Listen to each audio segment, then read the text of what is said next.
Guys, nasa work na ako. Tingnan nyo yung gagamitin kong van ngayon. Ayan. Ang laki, di ba? So, ito yung isang van na ginagamit namin dun sa isang facility namin na para sa mga dalawang bata. Nakabili sila ng bagong van kaya dito. Ito munang ayun yung gagamitin namin. Ayan, ilang seaters siya, kabayan. Ang laki, di ba? Dalawang bata lang yung mga sinasakay namin dito.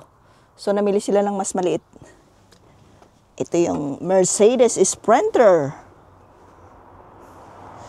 Actually, ito yung pangarap ko na van eh. Ito yung gusto ko sanang bilhin para sa camper van ko. Kaso nga, ang mahal, hindi ko kaya to.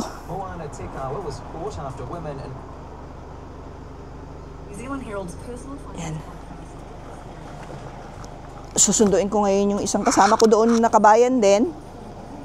Kasi nga, dadali namin ulit sa Toyota yung isang van. Dahil hindi pa siya gawa talaga. Lalagyan nila ng stopper. So, susunduin ko siya doon. Daling ko tong malaking van.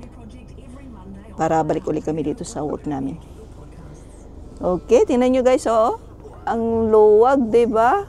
Ang ganda talaga. Ito talaga yung usually ginagawa nila para sa camper van dito sa New Zealand. Ganito kaluwag kasi nga para makagalaw ka ng maayos ba. Pwede kang tumayo dito. Ayun, oh, pwede akong tumayo dito guys, oh. Ayan, pwede akong tumayo. Diba? Ang luwag niya. Ilang seaters to? 2, 4, 6, 8. Bali, 10 seaters siya. 10 seaters siya, kabayan. Ayan, nawala na itong aking kwan. So, yan, 10 seaters siya. Ang ganda, diba? Yan, saka napakalaki nito, para siyang bus. Para siyang bus. Ayan, magbibiyahe ako ng 30 minutes papunta sa school. So, bye for now, guys.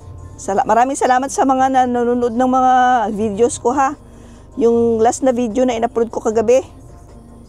Paggising ko kinabukasan, nasa almost 120k views na.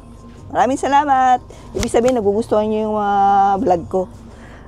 Keep on following me, and then sana po ma-share nyo yung mga video ko pang iba. Maraming salamat. Ingat kayo. Babush!